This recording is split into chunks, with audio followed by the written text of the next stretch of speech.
আমি এইটো নতুন স্কুলে আহিব খুজিছোঁ।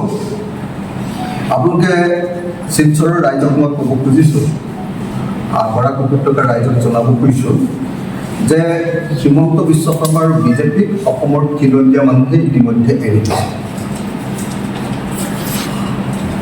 সেইকাৰণে হিমন্ত বিশ্ব শৰ্মাই কৈছে যে অহাবাৰ তেওঁলোকে মিয়াৰ 4টা সমষ্টি, মুছলমান মানুহৰ 4টা সমষ্টি, তেওঁলোকে লাহৰীঘাট, চামগুৰি, ৰূপহীহা, উত্তৰ কৰিমগঞ্জ আৰু দক্ষিণ কৰিমগঞ্জত বিজেপিয়ে জিকিব। 5টা। কেইদিনমানৰ আগলৈকে কৈছিলে যে মিয়াৰ ভোট নালাগে, আজি 2 দিনৰ আগত কৈছিলে যে মুছলমানৰ ভোট নালাগে, মুছলমানে ভোট দিলেও নালাগে বুলি কৈছিল। এতিয়া হিমন্ত বিশ্বৰ অৱস্থাটো এনেকুৱা হৈছে ৰাজনৈতিকভাৱে যে তেওঁক অসমৰ খিলঞ্জীয়া মানুহে আৰু ভোট নিদিয়ে।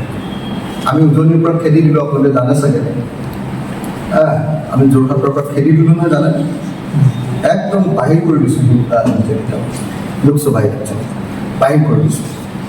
ডিব্ৰুগড়তো অসমৰ খিলঞ্জীয়া মানুহবিলাকে পূৰা আমাৰ প্ৰাৰ্থী লুৰিণজ্যোতি গগৈক ভোট দিছে।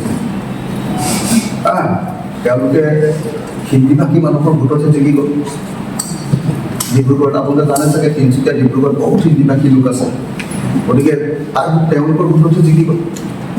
মুঠতে অসমৰ খিলঞ্জীয়া মানুহে এইবাৰ বিহালীত আপোনালোকে দেখিছে, বিহালীত অসমৰ খিলঞ্জীয়া মানুহে কংগ্ৰেছক ভোট দিছে। আৰু বাকী যিসকল আমাৰ যিখিনি অসমীয়া ভাষী লোক আছিলে তেওঁলোকে কংগ্ৰেছক ভোট মাৰিছে। বিহালীত অসমৰ অসমীয়া ভাষী লোকসকলে, অসমীয়া ভাষী লোকসকলে যিখিনি তেওঁলোকে কৈ থাকে খিলঞ্জীয়া অসমীয়া, খিলঞ্জীয়া অসমীয়া, আমি এইবিলাক কৈ নাথাকোঁ দেই। যিসকল অসমীয়া ভাষী লোক আছিলে তেওঁলোকে বিহালীত বিজেপিক ভোট দিয়া নাই। অসমীয়া ভাষী লোক, বাকী অসমীয়াবিলাক। আনকি আমি এবাৰ দেখিবলৈ পালোঁ যে চামগুৰি বিধানসভা সমষ্টি অসমীয়া ভাষী লোকবিলাকে কংগ্ৰেছক দিছে আৰু মিয়া মানুহবিলাকে ভোট দিছে বিজেপিক। একদম উল্টা। আপোনালোকৰ কৰিমগঞ্জততো সেইটোৱে হৈছে ন। কৰিমগঞ্জততো মুছলিম জনসংখ্যা বেছি আছে, কেনেকৈ জিকিলে মানে?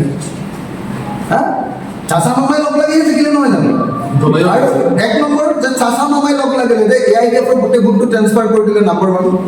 নাম্বাৰ 2 ক'লে যে মুছলিম ভোট যদি নিদিওঁ চবকে এভিকশ্যন কৰি দিম। এই দুটা দাদাগিৰি কৰিয়ে জিকিলে না, এই দুটা কৰিয়ে জিকিলে।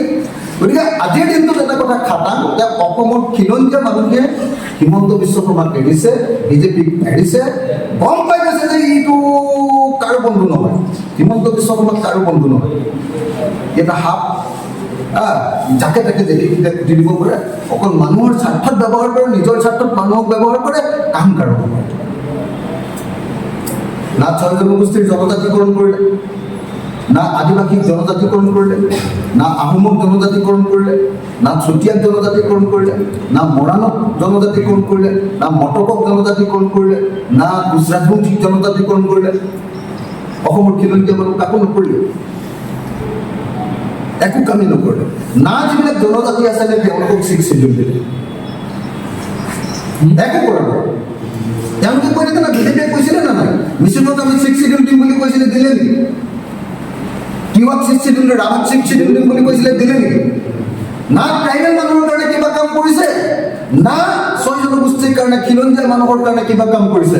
বিজেপি আজিৰ দিনটো লাহে লাহে মিয়াৰ দললৈ পৰিণত হৈছে, মুছলমানৰ দললৈ পৰিণত হৈছে। একদম খাতা, আপোনালোকে সকলোৱে জানে। আৰু সেইকাৰণে বিজেপিৰ ভিতৰত থকা RSSৰ যিবিলাক ছাপোৰ্টাৰ সিহঁতি লাহে লাহে ভয় খাইছে। কংগ্ৰেছে যেনেকৈ মুছলমানৰ দূষণ কৰিছিলে, এতিয়া হিমন্তই লাহে লাহে মুছলমান দূষণ কৰিব লাগে। আৰু হিমন্তটোতো এইটো অভ্যাস আছেই, যিফালে এনেকৈ যায় সেইফালে দূষণ কৰি দিয়া মানে নহয়। গতিকে এতিয়াতো বিজেপি বিৰাট ভয় পাইছে। বিজেপি RSSৰ যিখিনি পুৰণা মানুহ তেওঁলোকেতো সাংঘাতিক ভয় খাইছে, সাংঘাতিক ভয় খাইছে। তো এতিয়া এটা বস্তু খাটাং, যোৱা যিটো উপনিৰ্বাচন এইটো প্ৰমাণ কৰি দিলে, যদি বিজেপি জিকিছে, যদি বিজেপি জিকিছে 5খন আসনতে জিকিছে, কিন্তু এটা বস্তু খাটাং হৈ গ'ল যে বিজেপিৰ হৰাৰ সকলো ব্যৱস্থা আছিলে, মাত্ৰ আমাৰ অপজিশ্যনৰ মাজত ইউনিটি নোহোৱাৰ কাৰণে আমি হাৰিলোঁ। কংগ্ৰেছৰ অহংকাৰৰ কাৰণে কেৱল আমি হাৰিলোঁ। কিন্তু এটা বস্তু খাটাং, অসমৰ খিলঞ্জীয়া মানুহে এইবাৰ বিজেপি ভোট দিয়া নাই, অসমীয়া ভাষী মানুহে এইবাৰ বিজেপি ভোট দিয়া নাই। আনকি বৰাক উপত্যকালৈ আহি মই নিজে গম পালোঁ, ধলাই সমষ্টিততো মানে বিদেশী এজনকে ইয়াতে মানে ইলেকশ্যনত উঠাইছে বুলি ইয়াত ৰাইজে গোটেই হাল লগাই দিছে। মোকতো কৈছে যে ইয়াৰ বাঙালী মানুহ ইমান যে ভোট কেনেকৈ পালে কংগ্ৰেছৰ কেণ্ডিডেটজন, কৈছে যে যিজনক উঠাইছে বিজেপিয়ে যিজনক উঠাইছে সেইজন মানে বাংলাদেশ। আৰে আমি বাংলাদেশত কিয় ভোট দিম বুলি কৈছে মোক বাঙালী মানুহে। মানে ইয়াতে আজি বৰাক উপত্যকাৰ উৰলি যিখিনি বেংগলী মানুহ, বেংগলী ভদ্ৰলোক, যিসকল ইয়াৰ খিলঞ্জীয়া মানুহ, সেই মানুহবিলাকক ইম্পৰ্টেঞ্চ নিদি বাংলাদেশৰ পৰা অহা মানুহক কেণ্ডিডেট চাৰ্টি এই কাম কৰাৰ কাৰণে ইয়াৰ খিলঞ্জীয়া বাঙালী লোকসকলেও এতিয়া সম্পূৰ্ণৰূপে বিজেপি চৰকাৰৰ বিৰুদ্ধে এতিয়া গুচি গৈছে। আমাৰে ভুল যে আমি বাঙালী লোকসকলক যিমানখিনি আমি তেওঁলোকৰ ইছ্যুজবিলাক ল'ব লাগিছিলে লোৱা নাই অপজিশ্যনে। আমি ভাবি আছিলোঁ যে বিজেপিয়ে গোটেইখিনি বাঙালী লৈ ল'লে, ইয়ালৈ আহিহে গম পাইছোঁ বাঙালী মানুহ পুৰা বেয়া পায়, এতিয়াহে গম পাইছোঁ। বিদেশী ইয়াতে নাগৰিক কি কৈ আপোনাৰ ইলেকশ্যন খেলাইছে, আৰু সেইকাৰণে মাত্ৰ 9,000 ভোটতে জিকিলে এইবাৰ না। ধলাই সমষ্টিত অকল 9,000 ভোটত জিকিলে, ইয়াতো কংগ্ৰেছে একো কষ্টই কৰা নাই, মানে এনেই ভোট দিছে। কেলে? এই হিমন্তটো ঘূৰাব, ই বদমাছ আছে, সেইটোতো মানে নহ'ব।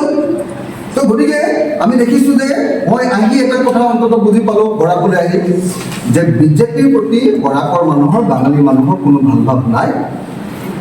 বিজেপিয়ে বৰাক উপত্যকাত অকল নিজৰ কালেক্টৰ ৰাখিছে আৰু বৰাক উপত্যকাত অকল লুণ্ঠন কৰিছে।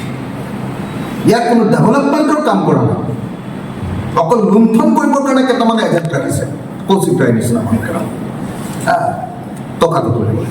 বাকী কোনো বাঙালী মানুহৰ ডেভেলপমেণ্টৰ কাৰণে, বাঙালী মানুহৰ কামৰ কাৰণে, কালচাৰ বঙালী জাতিটোৰ কাৰণে কোনো কাম কৰা নাই। এতিয়া এই মুহূৰ্তত মই আন এটা বিষয়লৈ আপোনালোকৰ ওচৰলৈ যাব খুজিছোঁ। সেইটো হ'ল যে হিমন্ত বিশ্ব শৰ্মাই এইবাৰ প্ৰথমবাৰৰ কাৰণে তেওঁ এজন দিল্লীৰ নেশ্যনেল বিজেপিৰ পৰা তেওঁ ঝাৰখণ্ডৰ নিৰ্বাচনৰ ইনচাৰ্জৰ দায়িত্ব লাভ কৰিছে। ঝাৰখণ্ডৰ ইনচাৰ্জৰ দায়িত্ব লাভ কৰি অসমৰ পৰা 3,000 কোটি টকাতকৈ বেছি টকা লুটি লৈ গৈ ঝাৰখণ্ডৰ ইলেকশ্যনত লগালে বুলি খবৰ পাইছে, মানুহে কৈছে। 3,000 ৰুপিজতকৈ বেছি টকা অসমৰ পৰা নি ঝাৰখণ্ডৰ ইলেকশ্যনত হিমন্তই লগালে। 3,000 কোটি ৰুপিজ দেই, 3,000 কোটি টকা অসমৰ পৰা লুটি নিলে, চিণ্ডিকেটৰ টকা, কোম্পানীৰ পৰা হিমন্ত বিশ্ব শৰ্মাই গোটেই ভাৰতবৰ্ষত অসমৰ নাম ডুবাই পেলাইছে। আকৌ তাতো গৈ হিন্দু মুছলমান ঝাৰখণ্ডত, এটাই ডাইলগ হিন্দু মুছলমান। মানে আপোনালোকে নিশ্চয় জানে যে হিমন্ত বিশ্ব শৰ্মাক মানে মোদী ডাঙৰীয়া আৰু অমিত শ্বাহ ডাঙৰীয়াই মানে হেৰিয়াৰ বিপৰীতে ব্যৱহাৰ কৰে। উত্তৰ প্ৰদেশৰ যোগী আদিত্যনাথৰ এগেইনষ্ট। যোগী আদিত্যনাথে যিহেতু মোদী আৰু অমিত শ্বাহক চেলেঞ্জ কৰাৰ সম্ভাৱনা আছে, RSSৰ ছাপোৰ্ট আছে, গতিকে যোগীক মানে মাইনাছ কৰিবৰ কাৰণে, চেলেঞ্জ দিবৰ কাৰণে মাজে মাজে আৰু এটা ফিগাৰ উলিয়াই দেখুৱাবৰ কাৰণে অমিত শ্বাহে আমাৰ পোৱালী হিমন্ত বিশ্ব শৰ্মাক যোগীৰ লগত মানে পঠিয়াই দিয়ে। এনেকৈ এইটো মানুহ কথাটো বুজিছেনে? পোৱালিটো বুজিছে নাই? এইটো হ'ল তেওঁলোকৰ পলিটিক্স। সেই পলিটিক্সত এবাৰ ঝাৰখণ্ডৰ দায়িত্ব পালে। একদম হিমন্ত বিশ্ব শৰ্মাই টোপনি ধৰা নাই, মই এবাৰ নেশ্যনেল লিডাৰ হৈ যাব পাৰিম। হিমন্ত বিশ্ব শৰ্মাই অসমৰ পৰা পুৰা লুটি নি 3,000 কোটি টকা তাত বোলে লগাই দিলে। 3,000 কোটি টকা লগালে, 3,000 কোটি টকা লগাই যোৱাবাৰ 2019 চনত তাতে বিজেপিয়ে যিমান আসন পাইছিলে তাতকৈ 4খন আসন কম পালে। বুজিছে নাই? যোৱাবাৰ যিমান আসন পাইছিলে, যোৱাবাৰ তাতে 2019ৰ ইলেকশ্যনত 34% পাইছিলে, এবাৰ 33%। বুজিছে নাই? আমাৰ পোৱালী হিমন্তই গোটেই অসমৰ টকা লুটি নি ঝাৰখণ্ডত কি উলিয়াইছিলে জানে নাই? ঘুচপেটীয়া উলিয়াইছিলে। এই যে আমাৰ ইয়াতে কি আপোনাৰ লাভজেহাদ আমাৰ ইয়াৰ পৰা যে উলিয়াই মুছলমানে আমাৰ চব খাই পেলালে কি বুলি যে ৰুটি বেটি আৰু মাটি এইটো মুছলমানে লৈ ল'লে বুলি উলিয়াইছিলে ঘুচপেটিয়া বাংলাদেশৰ পৰা আহি সকলোৱে জানে যে ঝাৰখণ্ডৰ লগত মানে বাংলাদেশক ডাইৰেক্ট কানেকশ্যন আৰু যদি ইমান দূৰ আহিব পাৰিছে চেণ্ট্ৰেল গভৰ্ণমেণ্টৰে এইটো হেৰি 2 নম্বৰ হয় নে নহয় এইটোতো ফেইলাৰ তো তেওঁ উলিয়াই দিলে যে ঘুচপেটিয়া বিশেষকৈ উলিয়াই দিলে যে তাৰ যিখিনি ট্ৰাইবেল এৰিয়া আদিবাসী এৰিয়া ঝাৰখণ্ডৰ দুটা পাৰ্ট আছে ন এটা হ'ল ঝাৰখণ্ডৰ যিটো আদিবাসী এৰিয়া যিটোক কয় সান্থাল পৰগনা বুলি কয় সান্থাল পৰগনা বুলি কয় সান্থাল পৰগনা এৰিয়া গোটেই বাংলাদেশে সোমাই আমাৰ গোটেই বিজনেছ লৈ ল'লে বুলি ক'লে মাটি লৈ গৈছে অথচ সকলোৱে জানে যে সান্থাল পৰগনাত বাহিৰৰ পৰা যোৱা পৃথিৱীৰ কোনো মানুহে এক কথা মাতো কিনিব নোৱাৰে সান্থাল পৰগনা আমাৰ 6 জিৰো যেনেকুৱা তাত 5 জিৰো হয় এক কথা মাতি কোনো তাত ল'ব নোৱাৰে আমাৰ ইয়াততো ল'বই পাৰে কিবা কিবি কৰি 2 নম্বৰ কৰি এক কথা মাতিও আদিবাসী পৰা ল'ব নোৱাৰে সেই হিমন্ত উলিয়াই দিলে যে গোটেই ঘুচপেটিয়া মাতি লৈছে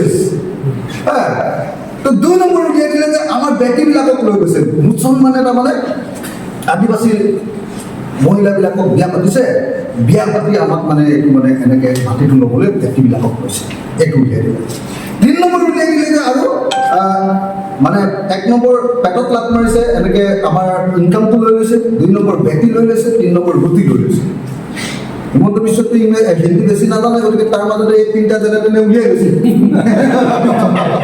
হিমন্ত বিশ্বই এতিয়া আপোনালোকে জানে নাই ইংৰাজী আৰু হিন্দীৰ খুব একে টিউচন লৈ আছে তাৰমানে প্ৰাইম মিনিষ্টাৰ হ'বলৈ মন কৰিছে প্ৰাইম মিনিষ্টাৰ হ'বলৈ লাগে একেটা টিউচন লৈ আছে ইংৰাজী আৰু হিন্দী আৰু ইংৰাজী কি কয় আপোনাৰ টিউচন লৈ ঝাৰখণ্ডত এবাৰ কৈ দিলে যে আমাৰ ৰুটি বেটি মাটি এই 3টা ঘুচপেটিয়াই লৈ গৈছে ঘুচপেটিয়াত থাকিব লাগে ঝাৰখণ্ডী মানুহে ক'লে ঐ তই ক'ত ইয়াত ঘুচপেটিয়াই থাকিব লাগে ঝাৰখণ্ডী মানুহে ক'লে এই আমাৰ ঝাৰখণ্ডী স্বাভিমান নাইকিয়া কৰিবৰ কাৰণে তোৰ 2 নম্বৰ পলিটিক্স অসমৰ নিচিনা আকৌ ইয়াত উলিয়াব আহিছা কেনেকৈ বুলি গালি পাৰিলে গালি পাৰি আপোনালোকে আচৰিত পাব যিটো সান্থাল পৰগনা এলেকা সেই এলেকাত টোটেল ট্ৰাইবেল চিট আছিলে 28টা 28টা তাত 27টাই জেএমএমে পালে ঝাৰখণ্ড মুক্তি মৰ্চাই পালে বিজেপিয়ে মাত্ৰ 1টা চিট পালে বিজেপিয়ে 1টা পালে তেওঁতো ভাবিছিলে যে গোটেইখিনি আমাৰ ইয়াত টুপি পিন্ধোৱাৰ নিচিনাকৈ অসমীয়া মানুহে টুপি পিন্ধায় আপোনালোকৰ বৰাকত যিটো টুপি পিন্ধায় সেই টুপিটো তাত পিন্ধাব খুজিছিলে ঝাৰখণ্ডীয়ে ক'লে তোৰ টুপি আমি নিপিন্ধো যি কওক কৈ তাক আমাৰ ইয়াত হ'ব আচৰিত কথা আপোনালোকে জানি আচৰিত হ'ব যে ঝাৰখণ্ডৰ ইলেকশ্যনত মুঠ 81খন আসনৰ ভিতৰত এবাৰ এনডিএ বিজেপি প্লাছ আটাইবিলাকে মিলি 24খন আসন মাত্ৰ পালে যোৱাবাৰ 28খন পাইছিলে এবাৰ 24খন পালে হিমন্ত বিশ্ব শৰ্মাক কেম্পেইন কৰি 24খন পালে সেইকাৰণে আপোনালোকে জানেন নাই অসমত যিদিনা উপ নিৰ্বাচনৰ 5খন আসনত বিজেপি জিকিছে হিমন্ত বিশ্ব শৰ্মা বাহিৰলৈ উলিয়াব পৰা নাই নহয় ঘৰত সোমাই আছে ঘৰত সোমাই মনে মনে চাই আছে টিভি পিছে জানে নাই আপোনালোকে যিদিনা হিমন্ত বিশ্ব শৰ্মা অসমত 5খন আসনত জিকিছে উপ নিৰ্বাচনত সেইদিনা কোনো টিভি ওচৰলৈ অহা দেখিছিলে নেকি আপোনালোকে লুকাই আছে কেলে তাৰ আগতে খবৰ দি থৈছিলে সব নেশ্যনেল টিভি আহিবি মই আজি ফাটাই দিম বুলি কৈছে ঝাৰখণ্ডত মই চৰকাৰ কৰি মই আজি নেশ্যনেল লিডাৰ ৰৈ আছে তাৰপিছত যেতিয়া হাৰি গ'ল ঝাৰখণ্ডত বেয়াকে লাট খালে বেয়াকে ঝাৰখণ্ডী মানুহে ভোট দি দিলে আদিবাসী মানুহে তেতিয়া কি কৰিলে হিমন্ত বিশ্ব শৰ্মা নাইকিয়া হৈ গ'ল তাৰ নেশ্যনেল টিভিবিলাকে ছাৰ আপুনি মাতিছিলে আমি যাব লাগে চাব লাগে এই ফোন চোন নকৰে কাকো বাচ্চা নিদিলে 2 দিনৰ পিছতে ওলাইছে দেখিছে নাই ঘৰত 2 দিনৰ পিছত লাষ্টত উপায় নাপায় কোনোবাই প্ৰশ্ন সুধিব বুলি ভাবি ফেচবুক লাইভ এটা কৰিছে ফেচবুক লাইভ মানে বেলেগৰ ওপৰত কৰিছে ঝাৰখণ্ডৰ ওপৰত এতিয়ালৈকে কৰাই নাই ফেচবুক লাইভ আজিকালি ফেচবুক লাইভ কৰে ঝাৰখণ্ডৰ ওপৰত কিন্তু ফেচবুক লাইভ নাই কথাটো বুজিছে জানো এই যে ঘুচপেটিয়া ৰুটি বেটি মাটি এই যে ন্যায় অংকন খালে এই পলিটিক্সটো নি তেওঁ তাত প্ৰভাৱ কৰিছে অকল সেইটোৱে নহয় আমাৰ ইয়াত 1250 টকীয়া অৰুণোদয়টো সেইটোও নি তাত লগাইছিলেগৈ কাম নিদিলে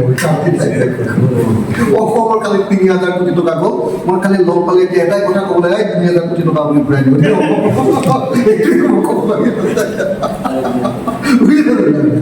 এই মানুহটোৱে অসমখন ডুবাব এতিয়া গোটেই তেওঁ উচ্চাকাংক্ষাৰ কাৰণে গোটেই পইচা কাৰণে দিল্লীত ঢালি আছে উচ্চাকাংক্ষাৰ কাৰণে দিল্লীত ঢালি আছে মই কেনেবাকে চেণ্ট্ৰেল মিনিষ্টাৰ হওঁ নেকি মই কেনেবাকে গৃহমন্ত্ৰী হ'ব নেকি মই কোনোবা এদিন পাৰিম নেকি প্ৰাইম মিনিষ্টাৰ হ'ব এই সপোনত এতিয়া অসমখন লুটি চব পইচা দি এখন গৈ দিল্লীত দি আছে বুজিছে সেইকাৰণে মই আপোনালোকক ক'ব খুজিছোঁ যে হিমন্ত বিশ্ব শৰ্মাই যে ইমান এইবাৰ ফেইল হ'ল আপোনালোকেতো সংবাদ মাধ্যমে সদায় কৈ থাকে যে হিমন্ত বিশ্ব শৰ্মা চাণক্য অসমৰ ভাৰতৰ চাণক্য আপোনালোকৰ চাণক্য ফেইল এই ফেইল কথাটো আপোনালোকে ক'ব টিভিত নুলিয়াই জিকা হ'লেতো আপোনালোকে ইমান ডাঙৰ ডাঙৰকৈ উলিয়ালে গোটেই পেপাৰখনৰ ১ নম্বৰ নিউজটো আমাৰ ৫টা চিটত বিজেপি জিকিলে বুলি নোলালেহেঁতেন গোটেইটো অকল ঝাৰখণ্ডত হিমন্ত বিশ্ব শৰ্মাৰ চমক বুলি আপোনালোকে দিলেহেঁতেন বুজিছে নাই আপোনালোকে কোনো একটাও নিউজ নোলালে যে ঝাৰখণ্ডত হিমন্ত বিশ্ব বেয়াকৈ ফেইল কৰিলে ঝাৰখণ্ডততো হিমন্ত বিশ্ব শৰ্মা একদম বেয়াকৈ লাজ পাই আহিছে ঝাৰখণ্ডততো হিমন্ত বিশ্ব মই শুনামতে হিমন্ত বিশ্ব একদিন পুৰা কান্দিছে ঝাৰখণ্ডত ফেইল হোৱাৰ কাৰণে আৰু মই প্ৰাইম মিনিষ্টাৰ হ'ব নোৱাৰিম নেকি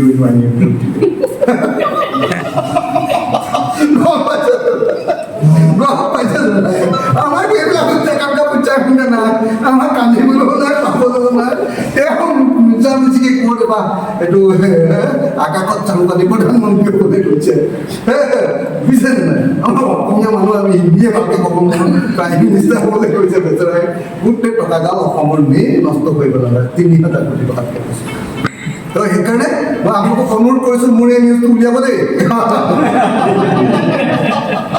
আমাৰ চেনেলত নোলালেও সৰু চেনেল কেইটাতে উলিয়াব হিমন্ত বিশ্ব শৰ্মা ফেইল হ'ল তেওঁ যে চাণক্যক দিয়ে কাম নিদিলে তেওঁ যে ২ নম্বৰ পাল ঝাৰখণ্ডৰ মানুহে যে উলিয়াই দিলে আমাৰ অসমীয়াকেইটা ওপৰতে দিয়ে দাদাগিৰি তেওঁ যে ঝাৰখণ্ডৰ মানুহে লাভ খেদন দিলে এতিয়া ঝাৰখণ্ডলৈ নাযাওঁ নেশ্যনেল লিডাৰ বা পাতি গ'ল বুজিছে নাই এইটো অকণ উলিয়াই দিব দেই পাৰিব মৰম কৰি মোক অকণ মৰম কৰি উলিয়াই দিয়ক ধন্যবাদ অসমৰ কোনো নগৰতে নাই কোনো পৌৰসভাতে নাই এই শিলচৰৰ যান্ত্ৰিকটো নাইকিয়া কৰিবৰ কাৰণে চিফ মিনিষ্টাৰৰ মুখত মই শুনিছিলোঁ বিধানসভাত যে এলিভেটেড কৰিডৰ বনাই দিব অভাৰব্ৰিজ বনাই দিয়ে শিলচৰ অভাৰব্ৰিজখন ক'ত এতিয়া মিষ্টাৰ চিফ মিনিষ্টাৰ আপোনাৰ অভাৰব্ৰিজ ক'ত শিলচৰত মিষ্টাৰ হিমন্ত বিশ্ব শৰ্মা আপোনাৰ এলিভেটেড কৰিডৰ ক'ত শিলচৰত চাবলৈ বিচাৰি ফুৰিছোঁ ক'তো বিচাৰি পোৱা নাই আপুনি ইমান ডাঙৰ ডাঙৰকৈ কথা কৈ দিয়ে যে মই শিলচৰক এনেকুৱা কৰি দিম শিলচৰক একদম এলিভেটেড কৰিডৰ দি দিম শিলচৰৰ আপোনাৰ টাউনৰ যে আপোনাৰ যিটো ড্ৰেইনেজ ছিষ্টেমটো বনাই দিম বুলি কিমান কৈছিলে শিলচৰৰ যিটো আৰ্টিফিচিয়েল ফ্লাড কৃত্ৰিম বানপানী ৰোধ কৰিবৰ কাৰণে বিজেপি চৰকাৰৰ প্ৰধান প্ৰতিশ্ৰুতি আছিলে যে যান জঁটটো নাইকিয়া কৰিবৰ কাৰণে তেওঁলোকে ফ্লাইঅভাৰ আৰু এলিভেটেড কৰিডৰ দিব আৰু পানীটো নাইকিয়া কৰিবৰ কাৰণে আৰ্টিফিচিয়েল ফ্লাড কৃত্ৰিম বানপানীটো নাইকিয়া কৰিবৰ কাৰণে তেওঁলোকে ড্ৰেইনেজ ছিষ্টেমটো বনাই দিব ক'ত সেইটো scientific drainage system mister chief minister আপুনি যে ইমান ডাঙৰ ভুলটো পুতি থাকে শিলচৰৰ উন্নয়নৰ এই বাস্তুবিলাকটো ক'তো আমি দেখা নাই আৰু শিলচৰ পৌৰসভাৰ নিৰ্বাচনটো কেতিয়া হ'ব আপুনি ইমান বাঙালী মানুহ ভাল পায় হয়নে বাঙালী মানুহৰ হাতত ক্ষমতা দিব খোজে আপুনি বাঙালী মানুহক আপুনি শক্তিশালী কৰিব খোজে শক্তিশালী কৰিব খোজে পলিটিকেলি কিন্তু শিলচৰ পৌৰসভাৰ ইলেকশ্যনটো আকৌ আপুনি বন্ধ কৰি ৰাখে ক'ত গ'ল চিফ মিনিষ্টাৰ ডাঙৰীয়া আপোনাৰ বঙালী প্ৰীতি মইতো ক'তো বৰাকত ক'তো দেখা নাই ভাই মইতো আপোনাৰ গুৱাহাটীতে বঙালী প্ৰীতি দেখি থাকোঁ আপুনি অকল বাঙালী আৰু অসমীয়া ভাষীৰ মাজত কাজিয়া লগাৰ বাহিৰে এই সময়খিনি কি কাম কৰিব পাৰিছে মুখ্যমন্ত্ৰী ডাঙৰীয়া বাঙালী আৰু অসমীয়াৰ মাজত ইমান দিন ধৰি যুগান্তৰ যিটো সম্পৰ্ক আৱহমান কালৰ পৰা আমাৰ যিটো সম্পৰ্ক অৰ্গেনিক ৰিলেশ্যনশ্বিপ আছিলে এইটো বিজেপি চৰকাৰ দিনত ব্যাহত কৰি দিয়াৰ বাহিৰে বাঙালী আৰু অসমীয়াৰ মাজত সংঘাত লগোৱাৰ বাহিৰে এই বিজেপি চৰকাৰখনে আচলতে বাঙালীসকলৰ কাৰণে কৰিছে কি বাঙালীসকলৰ এই যিটো আপোনাৰ দ্বীপোটাৰৰ সমস্যা, এই দ্বীপোটাৰৰ সমস্যাটো সমাধান হ'লনে?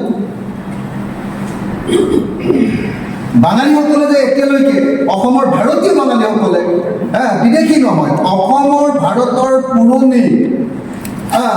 পুৰণি যিসকল বাঙালী হ'ল তেওঁলোকৰ যে এই আপোনাৰ কি কয় আমাৰ হেৰি কাৰ্ডটোৰ সমস্যা, আধাৰ কাৰ্ডৰ সমস্যা, ফিংগাৰ প্ৰিণ্টৰ মানে এই সমস্যাটো ক'ত গ'ল?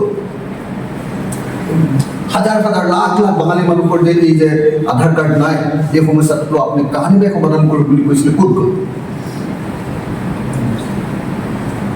NRC খন সম্পূৰ্ণ কৰি বাঙালী মানুহক একেবাৰে শান্তিৰে থাকিবলৈ নিদিয়ে কিয় আপুনি? কিয় আপুনি বাঙালী মানুহবিলাকক অসমীয়া মানুহৰ ওচৰত আপুনি সন্দেহবাদী কৰি তুলিছে NRC খন কমপ্লিট নকৰি?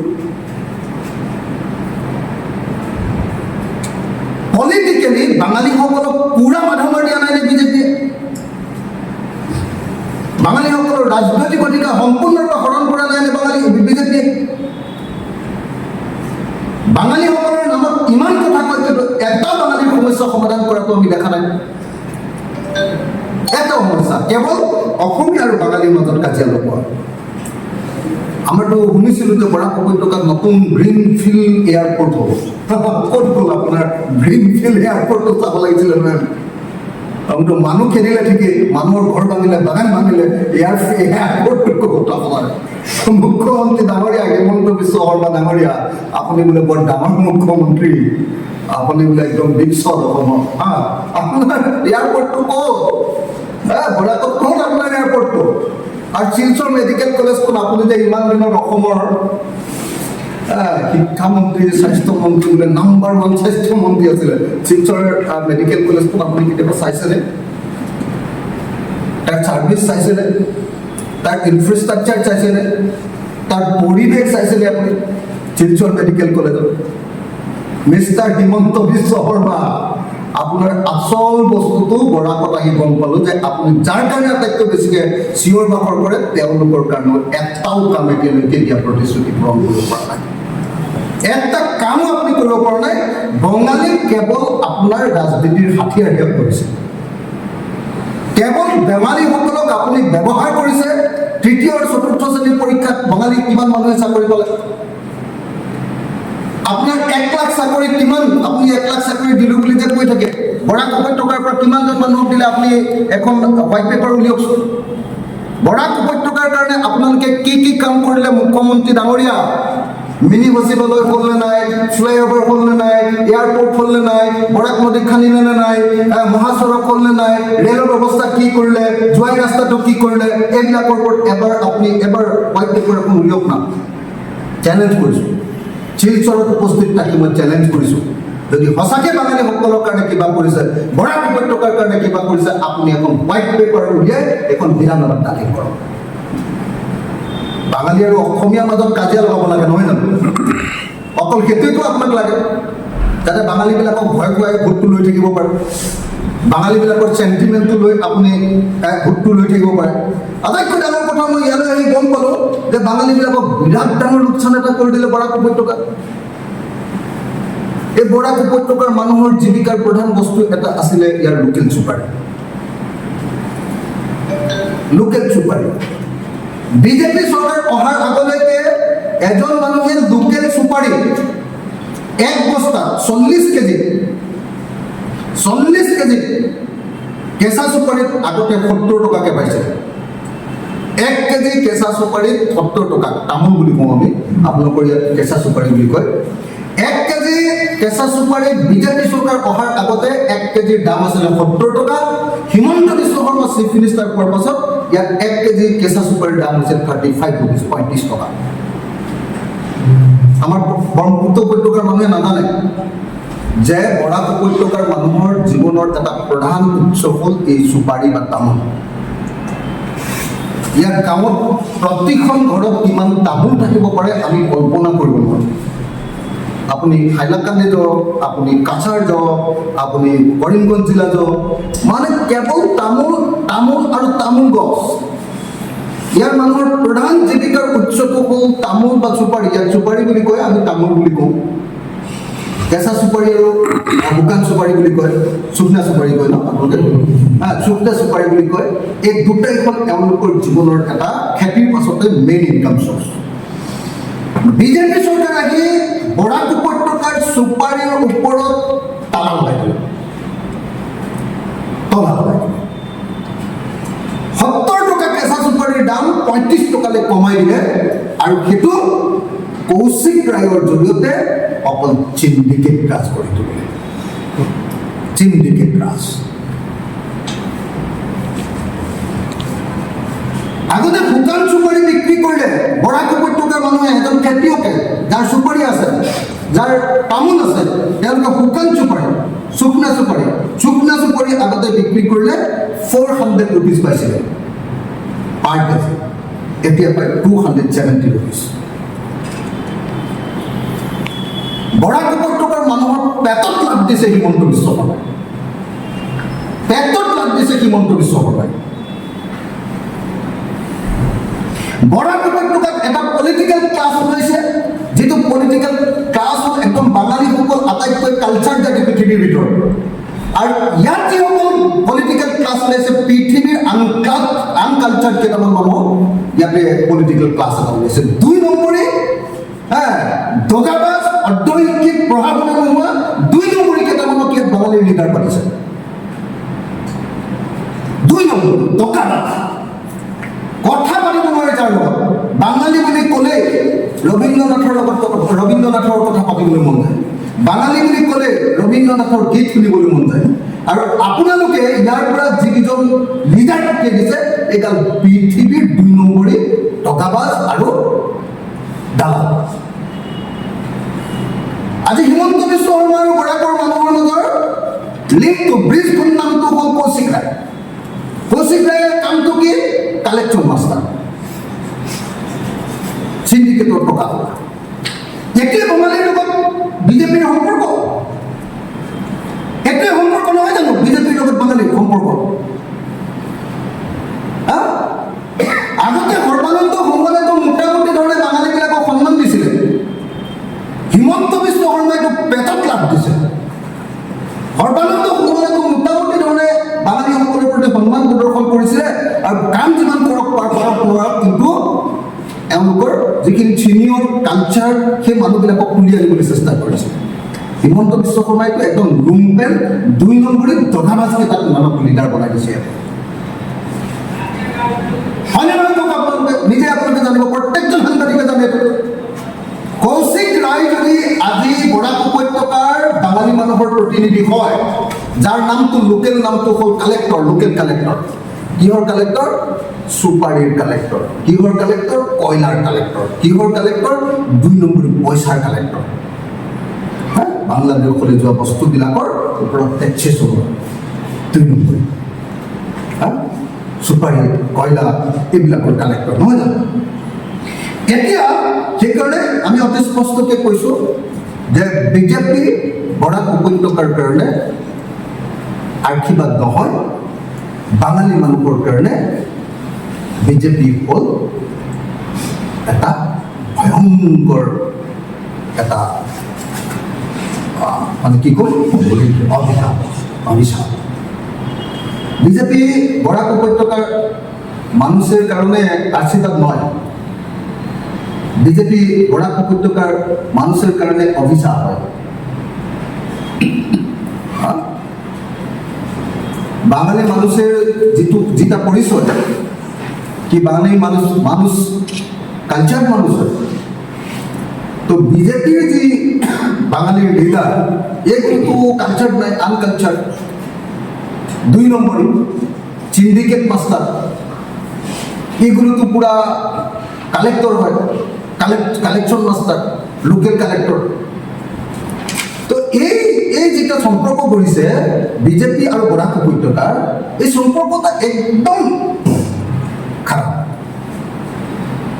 একাৰণে আমি স্পষ্টকৈ ক'ব খুজিছোঁ যে বিজেপিয়ে বৰাক উপত্যকাৰ বাঙালী মানুহৰ কোনো ৰাজনৈতিক অধিকাৰ, মই বেলেগ কথা বাদ দিলোঁ, বাঙালী মানুহৰ যে এই সমস্যাটো, দ্বীপ ভূটাৰ সমস্যাটো, এই সমস্যাটো সমাধান কৰকচোন।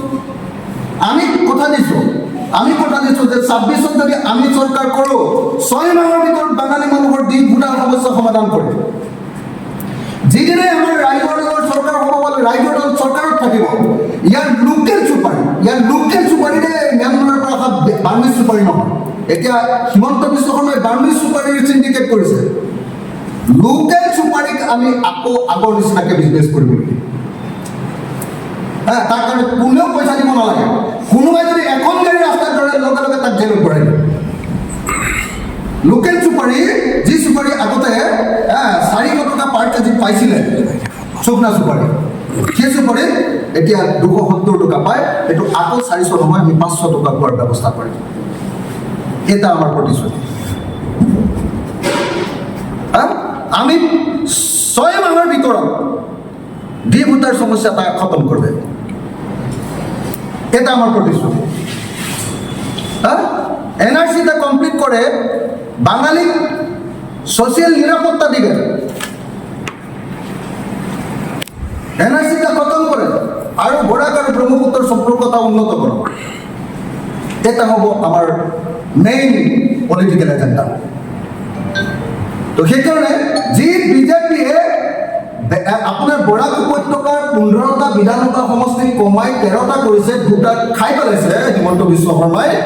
সেই বিজেপিয়ে বৰাক উপত্যকাৰ কথা কোৱাৰ কোনো অধিকাৰ নাই। এই কথাটো আমি প্ৰত্যেকজন মানুহে জনা দৰকাৰ। আৰু গুৱাহাটীত বহি থাকিলে এনেকুৱা লাগে যে বৰাকক গোটেই বস্তু দি দিলে আৰু অসমত। ইয়াত আহিহে গম পাব যে বৰাকৰ ৰাস্তা পদূলি চব ভগা চিনাকি, একোৱেই নাই। যিমান প্ৰতিশ্ৰুতি দিছে এটা প্ৰতিশ্ৰুতি পূৰণ কৰা নাই বিজেপি। তো আমি নেক্সট বিষয়টোলৈ আহিব খুজিছোঁ।